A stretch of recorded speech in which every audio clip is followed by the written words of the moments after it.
guys, I'm Ahana and welcome back to my channel. Now in today's video, I'm going to be doing something a little bit different. I will be roasting my own pitch deck. If that sounds good to you, then keep on watching. To give you a little context, the deck that I'll be looking at today is one that I made about 2.5 years ago for the company that I was working on at the time called Quill. And that was actually the company that I applied to Y Combinator with. Do check out the How I Got Into YC video if you haven't already. That will provide you with a bit more context as to what the company actually was and what the journey there pivoting from Quill to Clear, which is my company now. But in any case, this should be an interesting and slightly uncomfortable exercise for me. I've certainly seen a lot more pitches in the last 2.5 years, so hopefully I've learned some new things and I can look back at my old work and there are things that I would do differently now with more experience and having learnt new things along the way. So let's change camera setups and dive right in. Okay, so here we are. I haven't looked at this in so long, so it's really weird to see. We'll go through it slide by slide and then I'll share some overall thoughts at the end. So first off, just looking at this, the branding here isn't bad. I think the logo looks cute, like the colors look nice. I'm not sure why it says business deck. I think I would just get rid of that. I don't like this random line that I added here. I think I did it just to like get the other color from our branding in, but it looks a bit random, so I'd get rid of that. This slogan doesn't really tell you what the company does.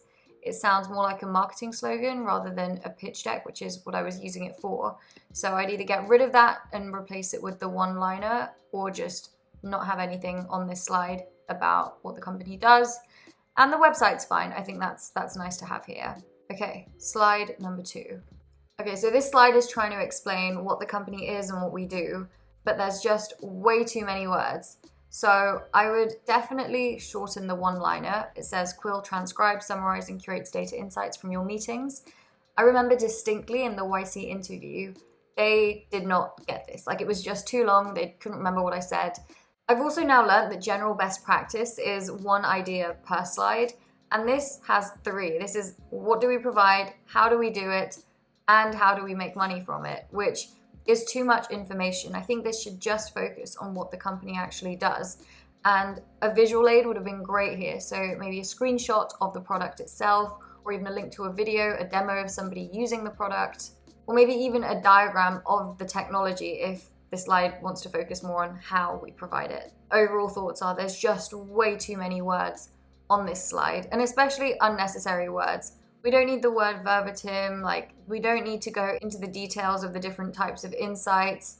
User-friendly. I mean, no one's gonna build a user-unfriendly web app. So yeah, definitely things I do differently, and this just should not be here on this slide, the how we make money from this.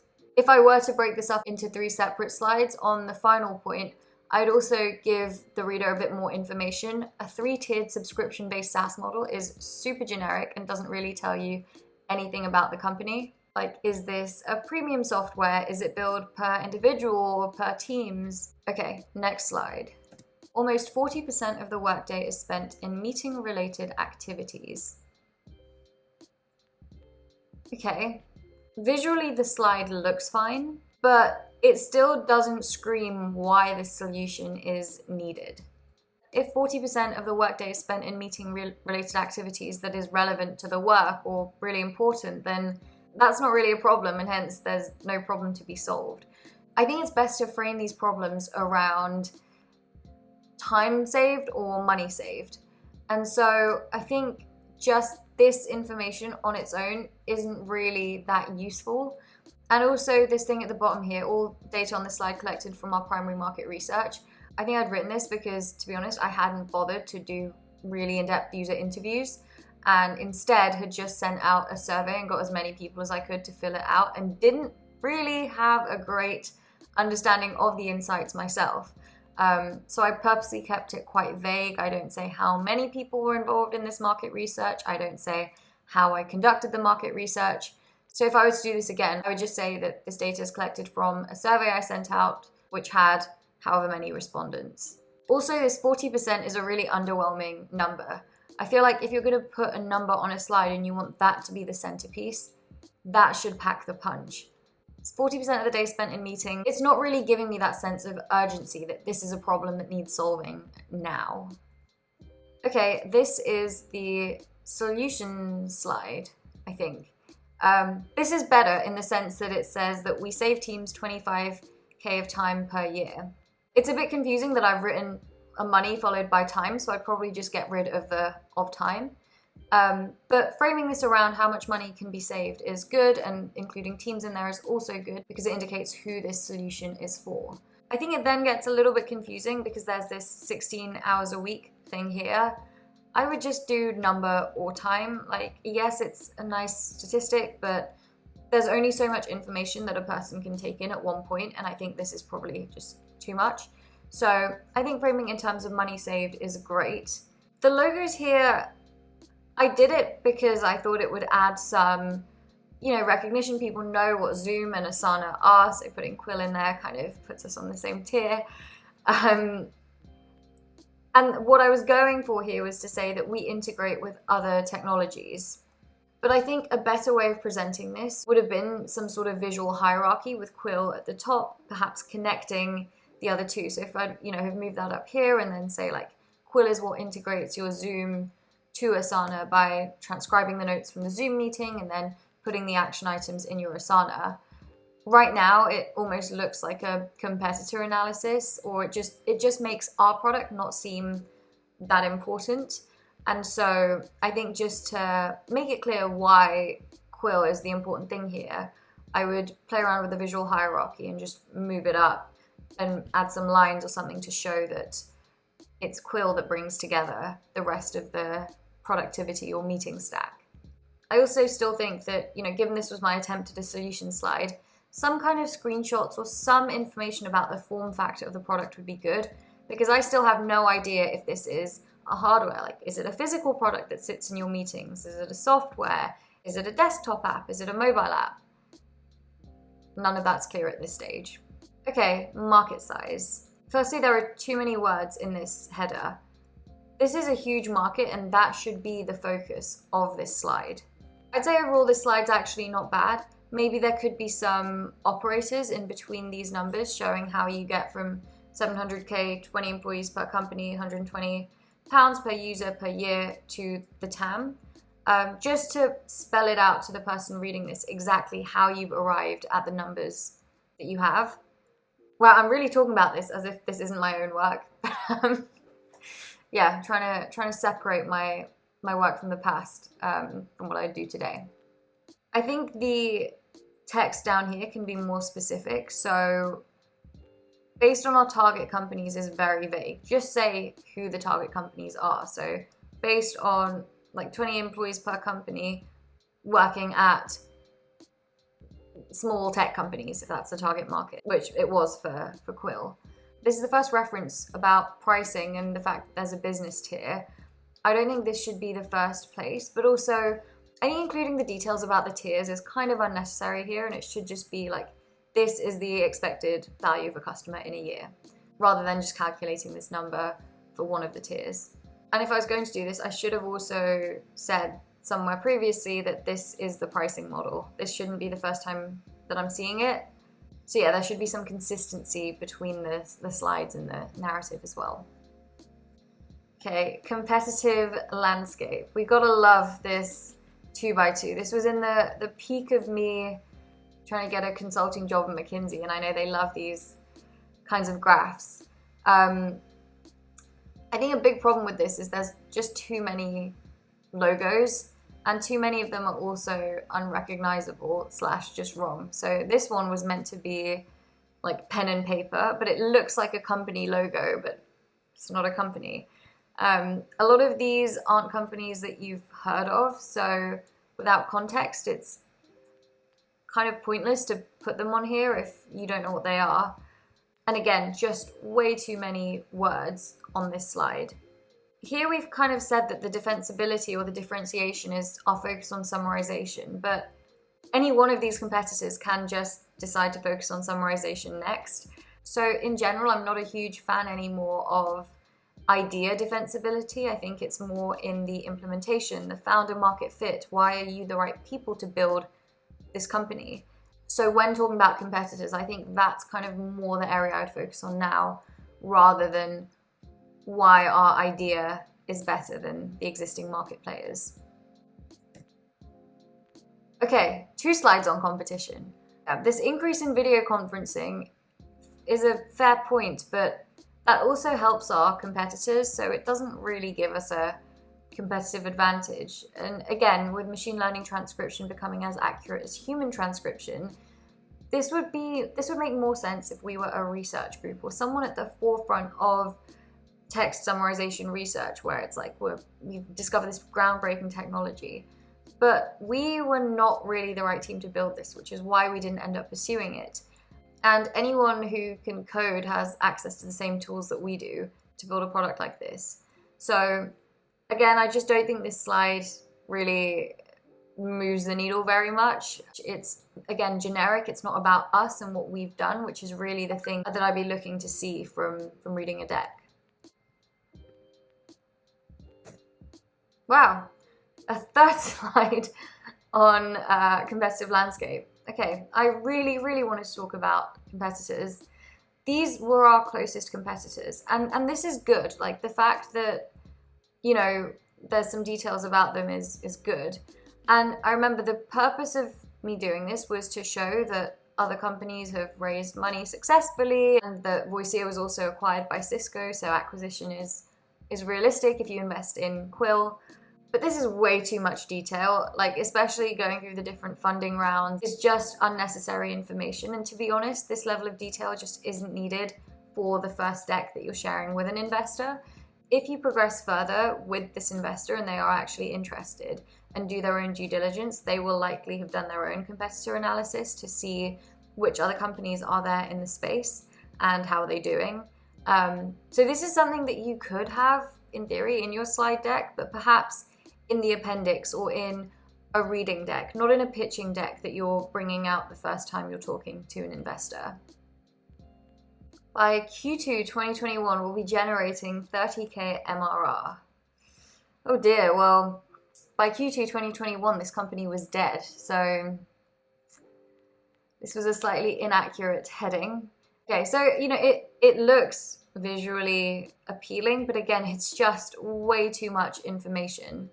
I would summarize the key achievements up till this point. I think when you're so early stage, and I must have made this deck a couple of weeks into building the company. Yeah, 4 weeks into building the company. You can't predict the future, and there's such a long future ahead that it kind of doesn't make sense to say we will have X, Y, Z unless there are hard facts that you can point to. So saying we'll leverage Quill's inherent virality to rapidly gain traction and market share, like, who doesn't want to do that? So I think these are all abstract numbers that it doesn't really make sense to focus on. So I'd have just started with the past bits and talked about what the achievements are to date. I think what is good is that I have pointed to some specific numbers here on the pilot that we launched. But yeah, we'll launch paid pilot. Like, on what basis? Who are the paying customers? Why haven't we done it already? Are all questions coming into my head. And the answer was because we couldn't find any. So also, why draw attention to a negative? Just, yeah, I would end it there. Our early traction is very promising. Wow, looking at this screenshot brings back memories. This is what it looked like. You know, I actually think this slide's pretty good. Like, this is more what I would have expected from this slide. Of like, this is the early traction. Maybe in the heading, I would have been a bit more specific, saying very promising doesn't really tell you anything. But here, this is good. We've spoken to a lot of potential customers. These are the key statistics. You know what? Good. I did a decent job on this one. Maybe the only thing I would do differently is put this into bullet points, just to make it slightly easier to read and add a bit more structure. The team behind the tech. Okay, I like this slide. I like how it looks. I thought it was very clever because, like, here is the tech and then the team is like behind it. What's missing here for me is why we're the right people to build this product. This just tells you who the team is. Again, it's not terrible. There's only so much detail you can include, but there's definitely room for improvement here. Click the LinkedIn logos to view your respective LinkedIn profiles is unnecessary. That doesn't need to be there. Quill has a tiered B2B SaaS model. So this is what I've been trying to figure out on the pricing front. So like, okay, this is good, but this is also the kind of thing you see on a company website. I'm not sure it needs to be in the deck, or at least in this way. The biggest issue here is that this is just what you see on the website. It's talking about what the user gets for different price tiers, when that probably isn't of utmost interest to an investor in the very first meeting. So yeah, I'd say too much information. This would be fine in an appendix or not in the deck at all. Ooh, financial forecasts. We'll become cash positive by FY2 Q3. I am of the belief to just not put financial forecasts in for 4-week-old companies, because the numbers are pulled out of thin air. I'm just laughing. Profits are conservative estimates, bullish estimates on costs. Yeah, like there's no substance to this slide. If conservative estimates, why have the costs been bullish? Like basically I'm trying to say this is the worst case scenario and look how good it is, but it's just not necessary, and there's no rationale as to where these numbers have come from. So this is something that I just wouldn't include. If you are talking to investors who are hell-bent on having something like this will have to do. If that's the case, then perhaps provide some more details about where the numbers have come from and what assumptions you've used to create this graph. But in our case, I shouldn't have included this slide. Like, these numbers were really pulled out of thin air. We are raising our seed round. Wow, this kind of like gives me goosebumps. I feel a bit emotional looking at this, because I just remember when making this slide, like writing 100K just felt like such an unattainable thing. It was like, you know, we changed the amount on this slide so many times. It was like 25K, then it was 50K, and then we're like, okay, let's be really aggressive and put 100K. And so now, having raised almost $1 million for Clear, my company now, it's just, yeah, I've come a long way in the last 2 years. But yeah, this slide's not bad. I would call it a pre-seed round because the company was 4 weeks old, and that way you're aligning your expectations more closely with the investors. This 12-month runway is decent. However, there's no details as to where the money is being spent, and this text here is just pointless. This isn't needed. This can either be on its own slide about market, or it just doesn't need to be in here at all because it's nothing specific to our company, and it's full of words that don't add much value. Okay, use of funds. So yeah, this is maybe what I would have wanted to see on this slide. This is okay.